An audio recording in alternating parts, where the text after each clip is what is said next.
लोमड़ी और सारस की कहानी। एक समय की बात है, एक जंगल में एक लोमड़ी रहती थी। उसी जंगल में एक बड़ा सा तालाब भी था जिसमें सारस रहता था। लोमड़ी अक्सर तालाब में पानी पीने जाती थी और धीरे धीरे लोमड़ी और सारस में दोस्ती हो गई। लोमड़ी और सारस अधिकांश समय साथ में बिताने लगे।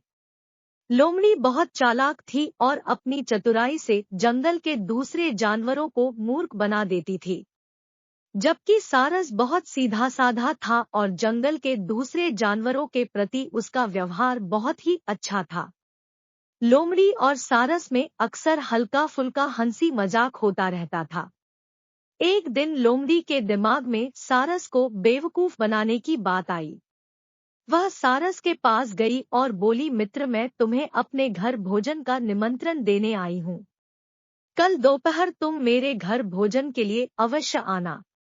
सारस सीधा साधा था, उसने बिना कुछ सोचे समझे हाँ कह दी और दूसरे दिन समय से लोमड़ी के घर पहुंच गया।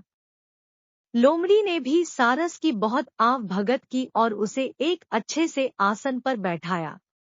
लोमड़ी बोली, मित्र, आज मैंने बहुत मेहनत करके बड़ी ही स्वादिष्ट खीर बनाई है। मुझे उम्मीद है खीर तुम्हें बहुत पसंद आएगी।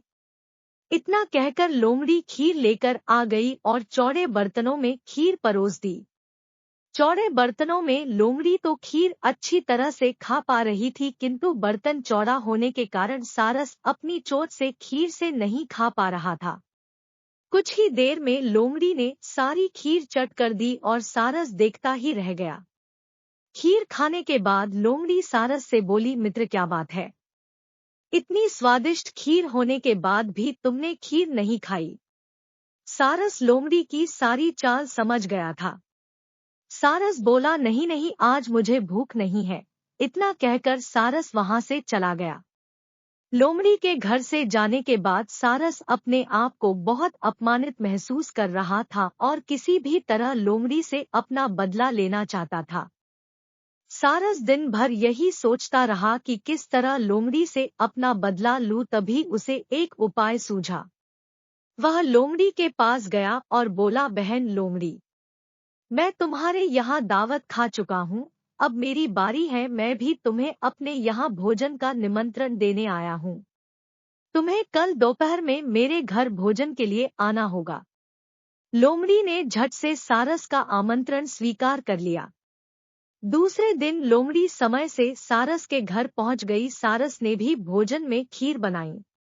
कुछ देर बाद सारस लंबी सुराहीदार बर्तन में खीर परोस कर ले आया।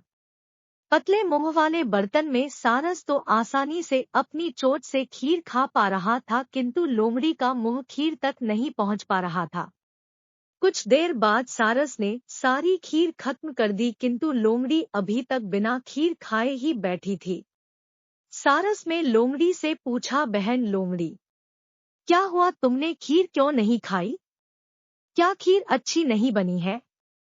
लोमड़ी समझ गई थी कि सारस अपने अपमान का बदला ले रहा है और लोमड़ी को अपनी गलती का एहसास हुआ। लोमड़ी सारस से बोली, आज मुझे भूख नहीं है। इतना कहकर लोमड़ी वहां से चली गई। लोमड़ी और सारस की कहानी से हमें शिक्षा मिलती है कि हमें कभी भी किसी का अपमान नहीं करना चाहिए।